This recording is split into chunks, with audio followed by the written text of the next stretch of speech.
2024 লোকসভা নির্বাচন পাখির চোখ। মন্ত্রী চন্দ্রিমা ভট্টাচার্যের উপস্থিতিতে সংঘবদ্ধ শপথ মহিলা তৃণমূল কংগ্রেসের প্রতিবাদ সভা।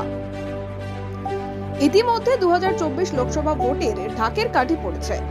এবারের নির্বাচন বিজেপির লক্ষ্য 18 থেকে 30। অন্যদিকে শাসক দলের বড় লড়াই বিজেপিকে। New Shyama jewellers and PB time corner, বিশ্বস্ত অলংকার নির্মাতা ও বিক্রেতা। স্থান রায়দিঘি ব্রিজ রোড, দক্ষিণ 24 পরগনা। তার মধ্যেই দক্ষিণ 24 পরগনা জেলার মথুরাপুর 2 নম্বর ব্লক কাশীনগর রবীন্দ্র ভবনে চন্দ্রিমা ভট্টাচার্যের নেতৃত্বে সুন্দরবন জেলা মহিলা তৃণমূল কংগ্রেসের আহ্বানে কেন্দ্রের বঞ্চনার বিরুদ্ধে এবং 2024 লোকসভা ভোটে সংঘবদ্ধ শপথ প্রতিবাদ সভা অনুষ্ঠিত হলো। এই সভায় 45 দিনের গত 22 ডিসেম্বর থেকে শুরু হয়েছে। এই আপনাদের সভায় কয়েক হাজার মহিলা নেত্রী সহ বিধায়কের উপস্থিতি লক্ষ্য করে।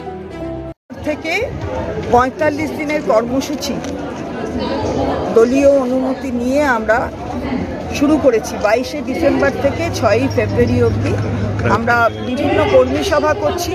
35টি আমাদের সাংগঠনিক জেলা আছে, 23টি প্রশাসনিক জেলা, কিন্তু আমাদের সাংগঠনিক জেলা 35টি এবং 35টি জেলাতেই আমি নিজে এই কর্মী সভা করতে যাচ্ছি এবং এই 11তম সভা আজকে আমি জেলা সাংগঠনিক জেলা সভা করলাম।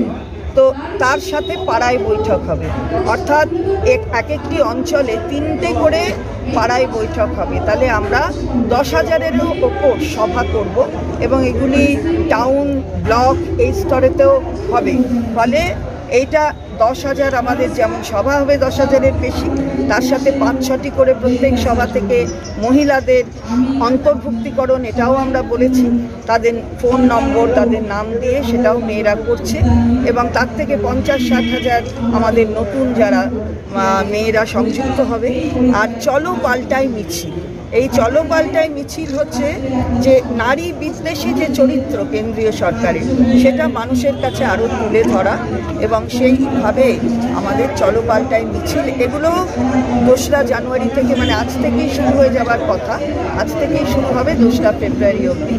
আর আগেরটা যেটা পাড়াই বৈঠক সেটা হচ্ছে 20 ডিসেম্বর থেকে শুরু হয়েছে 20 জানুয়ারি। তার ব্যাপারটা হচ্ছে এই 45 দিনে জেলার প্রত্যেক, মানে সারা রাজ্যের প্রত্যেকটি জেলায় মহিলাদের কিন্তু কর্মসূচি রয়েছে, নয় পাড়ায় বৈঠক, নয় এই চলো পাল্টায় মিছিল, আর না হলে এই সংঘবদ্ধ শপথ কর্মী সভা। ম্যাডাম, এই অনুষ্ঠানে উপস্থিত ছিলেন আইনমন্ত্রী চন্দ্রিমা ভট্টাচার্য, দক্ষিণ 24 পরগনা জেলার সভাধিপতি নীলিমা মণ্ডল, রায়দিঘির বিধায়ক ডক্টর অলোক জলদাতা, মন্দিরবাজারের বিধায়ক তথা সুন্দরবন জেলার সভাপতি জয়দেব হালদার, দক্ষিণ 24 পরগনা জেলার খাদ্য কর্মাধ্যক্ষ তথা জেলার যুব সভাপতি বাপি হালদার, জেলার মহিলা সদস্য নেতৃগণ, দক্ষিণ 24 পরগনা জেলার খাদ্য কর্মাধ্যক্ষ তথা জেলার যুব সভাপতি বাপি হালদার, জেলার মহিলা সদস্য নেতৃগণ, সভাধিপতি পূর্ণিমা হাজেরা দুয়ারি ও আরো অনেকে।